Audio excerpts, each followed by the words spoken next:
Bismillahirrahmanirrahim. Assalamualaikum warahmatullahi wabarakatuh. Perkenalkan, nama saya Lidayani SHNH. Sejak tahun 2017, saya menjabat sebagai dosen di program studi Pendidikan Pancasila dan Kewarganegaraan di Universitas Siap Kuala. Saya menyelesaikan pendidikan sarjana hukum pada tahun 2019 dan meraih gelar magister hukum pada tahun 2016 di Universitas Siap Kuala. Selama bertugas, saya telah mengajarkan berbagai mata kuliah di bidang hukum dan pendidikan kewarganegaraan pada program studi PPKN. Dalam melaksanakan program perguruan tinggi, saya berkontribusi aktif di bidang pendidikan melalui pengajaran, bimbingan mahasiswa, pengujian, dan pengisian seminar perusahaan mahasiswa. Di bidang penelitian, saya telah terlibat dalam berbagai penelitian, baik sebagai anggota maupun ketua. Beberapa penelitian yang saya pimpin antara lain adalah analisis kerangka kerja implementasi digital literacy dalam pembelajaran pendidikan kewarganegaraan pada tahun 2023 dan model pengembangan digital cyber ethics dalam pembentukan kebijakan karakter online siswa pada tahun 2024. Saya juga telah menerbitkan sejumlah artikel di berbagai jurnal bergengsi seperti Jurnal Pendidikan Kewarganegaraan Indonesia itu Sinta 4, kemudian Riwayat pada 95, Jurnal Obsesi Sinta 2, kemudian International Journal itu Scopus Q2, dan International Journal itu Scopus Q1 dengan SJR 1,24.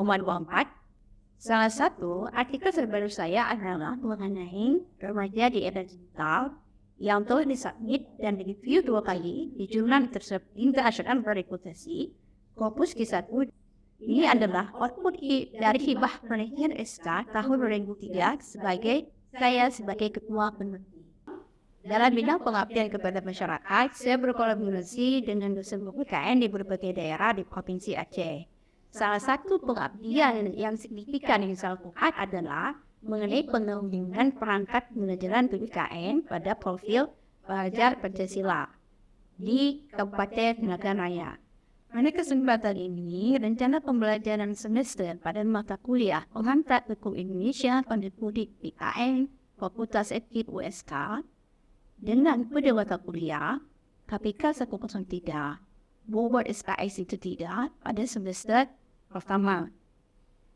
Pada mata kuliah ini mengajarkan tentang teori-teori hukum, konsep-konsep hukum, usul-usul hukum, ilmu hukum, perbedaan pengantar ilmu hukum dan pengantar hukum Indonesia, dan lainnya.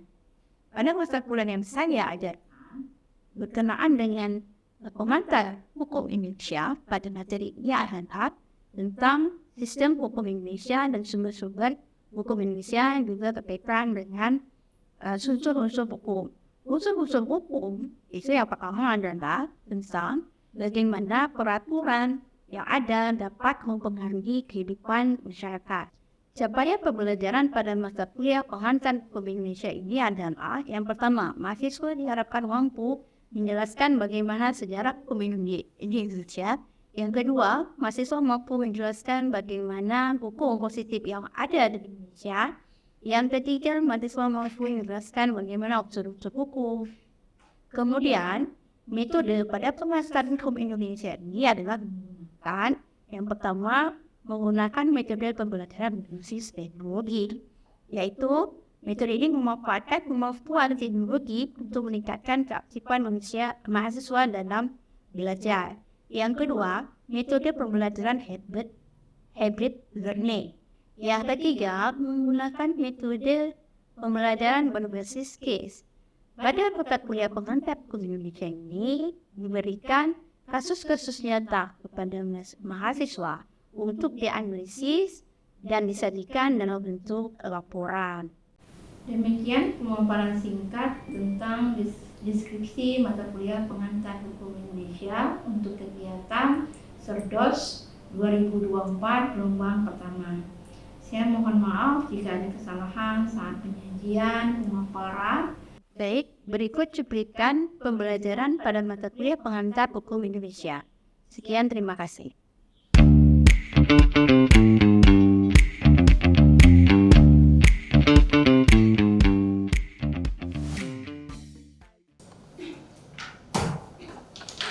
Assalamualaikum warahmatullahi wabarakatuh. Waalaikumsalam warahmatullahi wabarakatuh. Gimana kabarnya hari ini? Baik. Sehat? Sehat. Alhamdulillah ya. Baik, sebelum kita memulai perkuliahan kita hari ini, yang sebenarnya kita berdoa dulu ya. Baik, berdoa dalam hati saja. Kita berdoa mulai.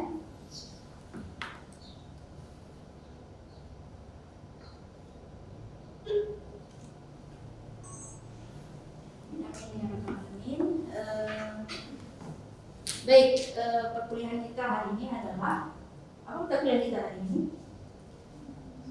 Unsur-unsur Hukum, ya. Siapa yang tidak hadir hari ini? Nilai bang. Kenapa tidak hadir? sakit ya, Bu? Sakit ya? Sudah dikunjungi? Belum. Baik, kalau begitu kita saling berteman atau interaksi sosial ya. Jadi harapkan kita saling mengetahui kabar-kabar kita. Ya nanti bulan ini dan ini ya. Materi kita hari ini berkenaan dengan unsur-unsur hukum ya. Materi kita sebelumnya adalah apa materi kita sebelumnya? Ciri-ciri sistem hukum yang ada di Indonesia. Siapa yang bisa memberikan penjelasan mengenai materi kita sebelumnya? Kenapa? Karena materi sebelumnya itu saling berkaitan dengan materi kita yang hari ini. Jadi kalau tidak paham materi sebelumnya, materi yang hari ini juga pasti nggak paham. Siapa yang bisa menjelaskan? Saya, Bu. Ya. Salah satu ciri-ciri hukum itu ada perintah dan larangan, yang dimana perintah itu wajib dilakukan, karena kalau nggak dilakukan itu akan mendapatkan masalah atau sanksi. Nah, sebaliknya kalau larangan itu yang tidak boleh dilakukan, jika dilakukan dia akan mendapatkan sanksi juga. Sanksinya itu sesuai dengan undang-undang. Nah, ada contoh dari perintah dan larangan. Kalau contoh dari perintah itu yaitu mematuhi rambu-rambu lalu lintas, sedangkan contoh dari larangan itu menjauhi narkoba atau tidak Paham nih? Tidak boleh melanggar lalu lintas. Kenapa kalau melanggar kenapa? Apa yang terjadi kalau melanggar? Ada sanksinya. Berarti ada kerugian yang ditimbulkan dari perbuatan itu nggak boleh mengambil barang orang lain. Ya, kita pingin kali ya, kita pingin. Gitu. Tapi kita nggak punya uang, apa yang kita lakukan? Apakah mencuri?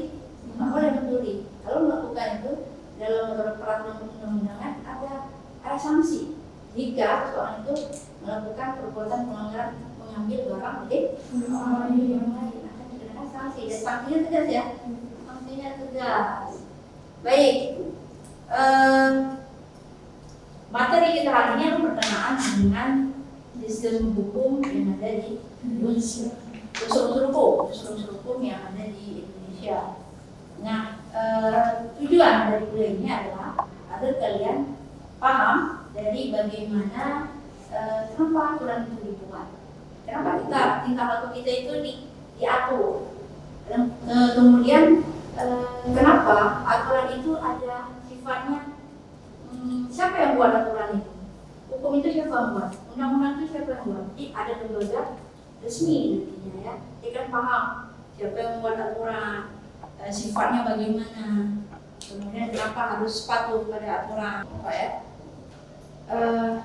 Baik, saya akan memberikan materi mengenai unsur-unsur hukum. Nanti setelah saya memberikan materi, kalian akan menjelaskan beberapa kasus, akan memberikan beberapa video mengenai kasus-kasus yang ada di Indonesia ini yang berkenaan dengan materi kita. Ya, jadi nanti kalian akan menganalisis kasus itu per kelompok yang sudah saya berikan kemarin ya, itu sesuaikan saja. Nah, kemudian kalian analisis dan presentasikan ke depan atau di tempat duduk juga bisa. Ya, ini materi kita adalah dengan unsur-unsur hukum. Unsur-unsur hukum ini ada berapa? Ada 4. Yaitu yang pertama adalah mengenai tingkah laku kita. Tingkah laku kita yang harus diatur. Kenapa perlu diatur? Karena kita ini melakukan kegiatan kita ini sering merugikan orang lain. Itu yang perlu diatur.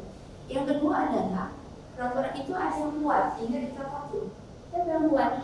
Badan keinginannya sesuai dengan agar tidak merugikan orang lain. Harus paksa ya. Sehingga karena ide yang cemerlang tadi itu ya, sehingga bisa merugikan orang lain kan? Maka ini diatur. Yang keempat adalah mengenai sanksi. Tetap saja tadi ada aturannya, ada aturan yang sudah dibuat, tapi kemudian tetap dilanggar. Kalau dilanggar apa yang sudah dilakukan? Adanya sanksi. Sanksinya jelas nggak? Jelas. Gimana contohnya sanksi yang jelas? Tegas dia. Mengenai narkoba yang memang jelas-jelas tertulis dalam Undang-Undang Nomor 35 Tahun 2009 yang menjelaskan menegaskan bahwa narkoba itu dilarang dan tidak boleh digunakan oleh manusia. Tidak boleh menggunakan mengkonsumsi narkoba. Kalau kita konsumsi kan berarti pencemaran lalu gitu ya, hingga menyebabkan kesadaran yang hilang, mungkin kuliahnya pun nggak selesai. Sanksinya apa?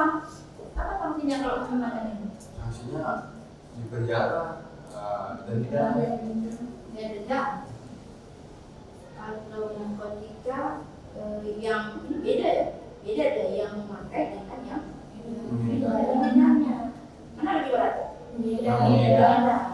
Malah kalau ada kilo ya, berapa kilo itu bisa dihukum mati. Ada yang dihukum mati? Ada Freddy Budiman. Jadi hukumannya jelas nggak nih sanksinya? Tegas tepat? Jelas ya. Baik, kemudian kita dalam materinya sudah saya berikan, maka saya setelah ini akan memberikan tugas kalian ya sekarang adalah menganalisis video yang akan saya tampilkan sebentar lagi per kelompok.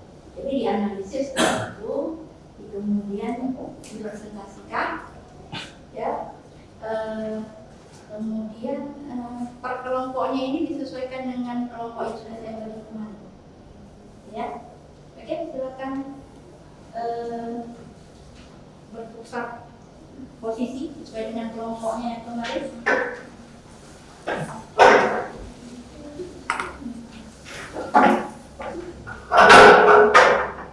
Ada berapa kelompok 3 ya?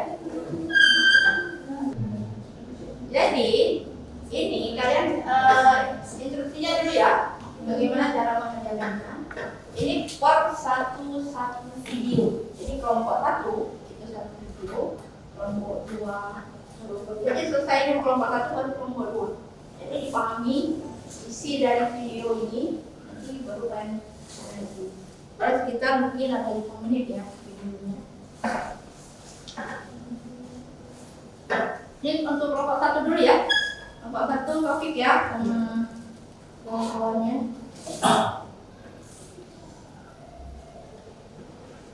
ini berkenaan dengan peraturan yang dibuat oleh lembaga. Informasi selanjutnya datang dari DPR RI yang telah mengesahkan revisi kedua Undang-Undang Nomor 11 Tahun 2016 tentang informasi dan transaksi elektronik atau Undang-Undang ITE. Pengesahan tingkat 2 diambil dalam rapat paripurna ke-10 di DPR pada Selasa siang.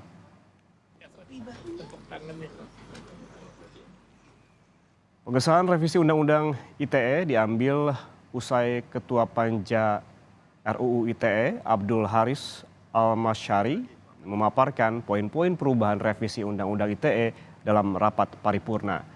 9 atau semua fraksi sebelumnya telah menyepakati perubahan kedua UU ITE disahkan menjadi undang-undang dalam rapat pengambilan keputusan tingkat 1 pada 22 November lalu. Sejak dibentuk pada 23 April lalu, Panja RUU ITE telah membahas total 38 daftar inventarisasi masalah atau DIM revisi UU ITE. Ketua dan para wakil ketua serta anggota Komisi 1. Apakah rancangan undang-undang tentang perubahan kedua atas Undang-Undang Nomor 11 Tahun 2008 tentang informasi dan transaksi elektronik dapat disetujui untuk disahkan menjadi undang-undang?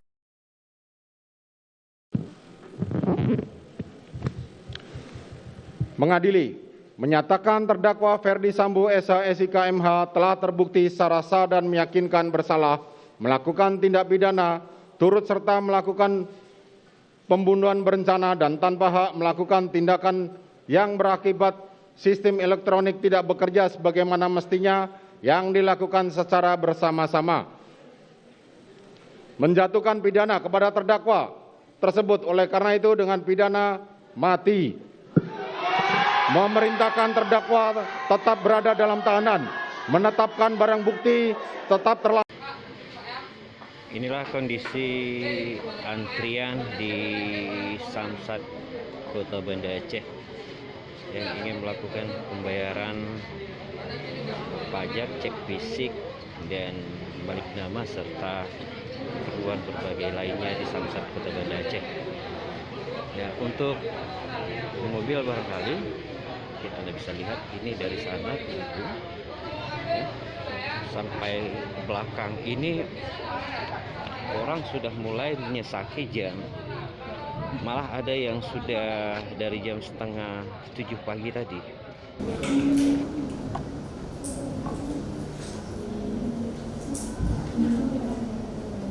Oke, baik. Selesai semua ya.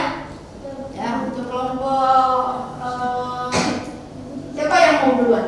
Mau presentasikan. Baik, kelompok apa tadi? Sampo. Apa itu? Kenapa?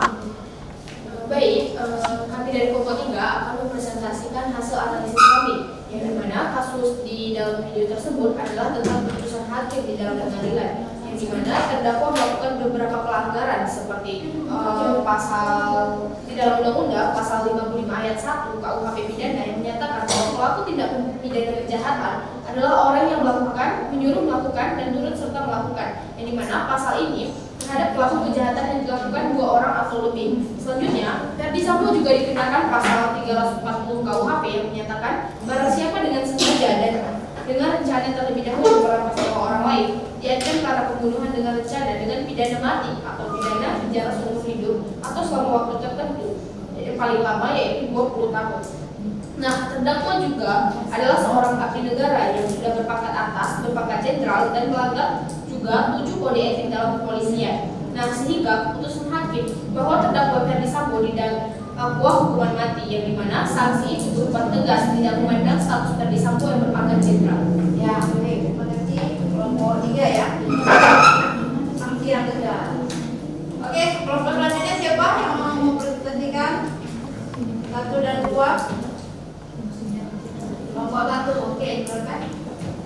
Oh ya, apa hasilnya dari kasus yang ada tadi? Baik, saya Aulia Mendi, kemudian dari kelompok 1 yang kemarin presentasikan bahwa jadi kami mendapatkan jadi kami mendapatkan kasus bahwa terdapat revisi terhadap undang-undang ITE. Jadi revisi undang-undang ITE tersebut mengandung unsur hukum yaitu peraturan yang dibuat oleh badan yang berwenang. Badan berwenang di sini yakni yang pertama adalah DPR. DPR merupakan lembaga berwenang yang memiliki tugasnya yaitu untuk membuat, mengubah dan mengesahkan undang-undang termasuk dalam revisi undang-undang ITE ini yang disahkan oleh DPR pada 5 Desember 2023. Kemudian lembaga yang berwenang selanjutnya yaitu Kementerian Komunikasi dan Informatika atau Kominfo. Peran Kominfo yaitu di bawah kepemimpinan Budi Aris Setiadi. Dia bertanggung jawab atas regulasi dan pengawasan sektor teknologi informasi dan komunikasi. Setelah revisi undang-undang ITE disahkan, Kominfo bertanggung jawab untuk mengimplementasikan ketentuan temuan baru termasuk memastikan perlindungan data, penegakan hukum terhadap penyalahgunaan internet dan sebagainya. Kemudian lembaga permanent ketiga juga ada pemerintah Indonesia, di mana di sini Presiden Joko Widodo menandatangani revisi undang-undang ITE tersebut yang kemudian menjadi undang-undang yang berlaku secara resmi. Baik, ya. Itu kelompok satu yang menjelaskan mengenai bagaimana pemerintah yang berwenang itu adalah DPR dalam membuat aturan perundang-undangan itu undang-undang ITE yang direvisi ya. Oke, selanjutnya kelompok terakhir ya. Siapa? Ya, para disahkan bahwa alasan orang pajak kan tadi karena karena itu kan kewajiban kita suatu kewajiban kita karena kita kan sudah mendapatkan hak yang layak, kita hukum dan lain-lain kan, jadi kita harus membayar pajak. Untuk fungsinya sendiri di sini itu ada 3 fungsi. Yang pertama fungsi anggaran. Pajak itu kan pertama itu fungsi anggaran. Pajak adalah sumber pendapatan atau negara. Pendapatan dari pajak digunakan untuk membiayai belanja negara seperti berbagai sektor pendidikan, kesehatan, dan lain-lain. Yang kedua ada fungsi regulasi. Pajak digunakan sebagai alat untuk mengatur atau mengontrol perilaku masyarakat. Dan ketiga ada fungsi distribusi.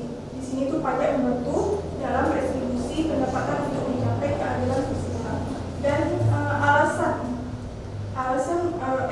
jika kita tidak membayar pajak terdapat dalam undang-undang KUH sanksi pidana penjara paling maksimal itu 6 bulan dan paling lama itu 6 tahun. Denda paling sedikit 2 kali tidak terulang dan paling banyak itu 4 kali.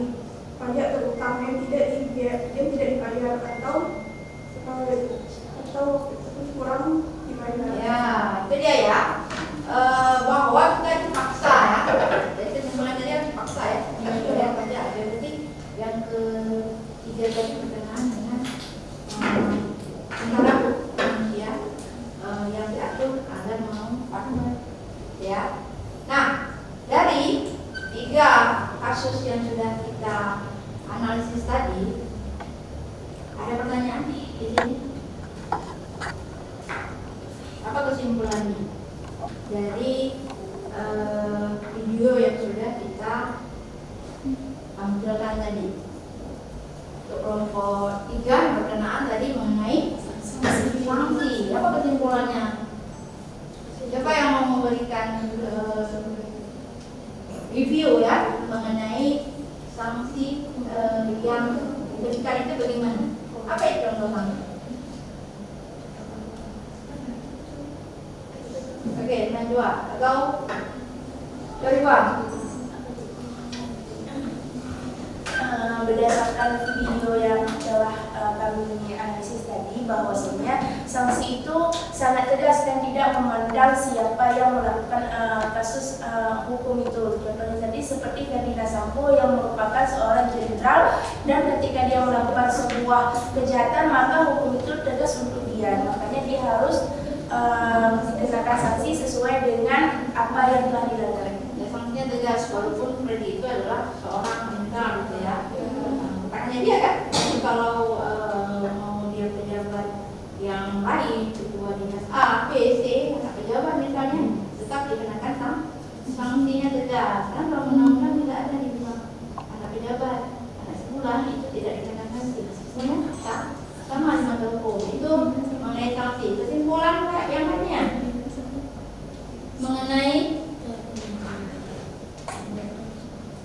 mengenai apa tadi? Ayo, siapa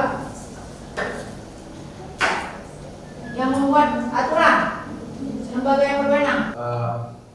Jadi kesimpulan yang kami dapatkan dari hasil analisis dari video yang kami tonton tadi, bahwasanya di Indonesia itu proses pembuatan hukum baik itu revisi maupun penciptaannya itu ada sebuah lembaga berwenang yang memang ditugaskan untuk membuat ataupun mengubah hukum.